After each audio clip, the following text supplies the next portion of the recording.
Well, I begin this week with some concern, some real concern. And I'll tell you, it's based on anecdotal evidence, and that anecdotal evidence is mine, so you can take it seriously or let it go as what it is, anecdotal evidence. And one thing I want to point out to you, by the way, is so much of the news you read is anecdotal evidence that's forming patterns that is maybe alarming you. So be aware of that. When you read an article and they say John of Wisconsin telling somebody's particular story, they're trying to create the essence, the sense in many cases, that what you're hearing is indicative of what's happening to many, many people. But sometimes it is, sometimes it's not. So let me tell you my story right now and my concerns.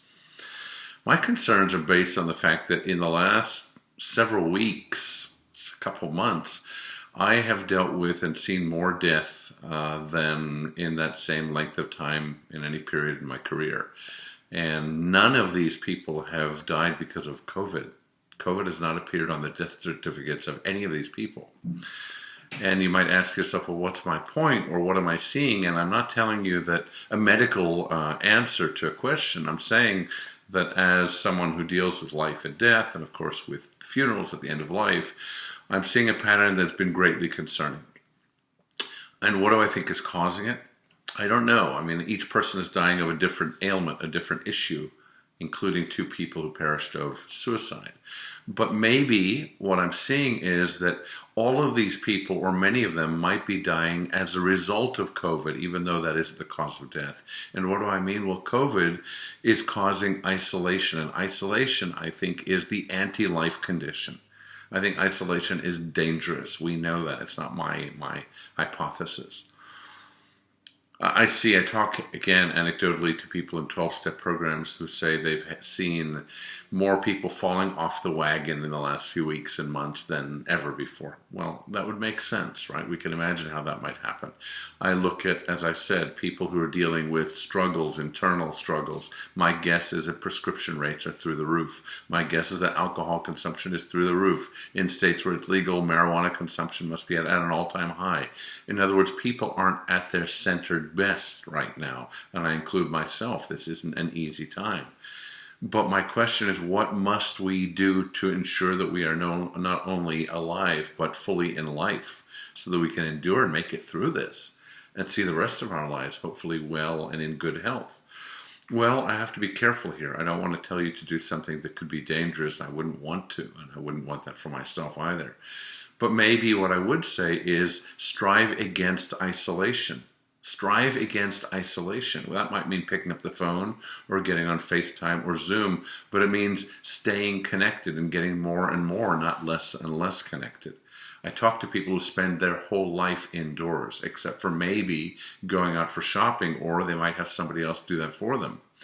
But even shopping isn't the same as connectivity, being connected, as human beings need to be connected to other human beings.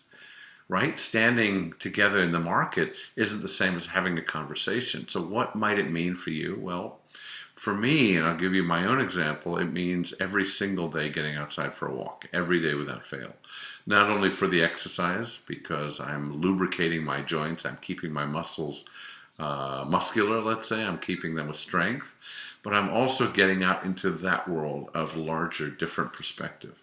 And for me, it means not being with headphones on, not fixated, though I do sometimes, on internal or other thoughts, but trying to be present to the green and the brown and the yellow and the blue and all the colors of the present. That, I believe, is actually good for our health.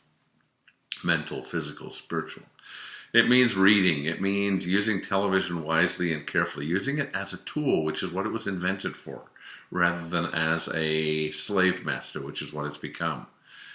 Remember this idea that the television, when we're in it, when we're watching it, is actually thinking for us. There's a moment in television watching, some people say, that we stop thinking, we stop producing original thought. And what happens is the television's thoughts come through our mind. We become a filter, or not a filter, in fact. We become a conduit for the thoughts of the people on the screen and the producers and the writers. So what is that? And do we want to be that? Or do we want to be engaged, still thinking and reacting to what we're seeing? Maybe that should dictate the kinds of programs that we want to watch and the amount of time we give to it. I think television news, as I've said to you so many times, isn't the best way to consume news. But I see, based on people's posts, even now and constantly, that some people have gone into the unpaid business of being online political pundits. In other words, every post seems to be about politics and politicians. And I ask myself, not only is that making any difference in the world, but is it making a difference in that person's life that is healthy, that is positive?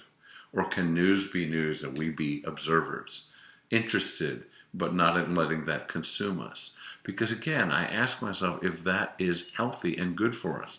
I imagine that you and I have an invisible flame within us. It's like a pilot light, that when we wake up in the morning, it's just a pilot light. Then when we need it, it enlarges to allow us to do the tasks of the day. And I imagine if we have that little blue pilot light, I want to ask you to ask yourself, how strong is that light at this moment? And how strong is it generally in your life right now? Is it diminished? Is it flickering? Is it about to be blown out? Is it in a precarious condition? Or is it strong and allowing you the vigor that you need to engage in life today? And more than today, to be in the game in the future. Because it'll matter. Because we need each other. I think about people at all different ages and all different life, social, health conditions, and I know that every single person has to make their own choices. And I'm not for a second, I want to be clear because this is on video, I'm not for a second advocating that you should be reckless, that you should endanger other people or yourself, that you should take that mask off and go up and embrace somebody.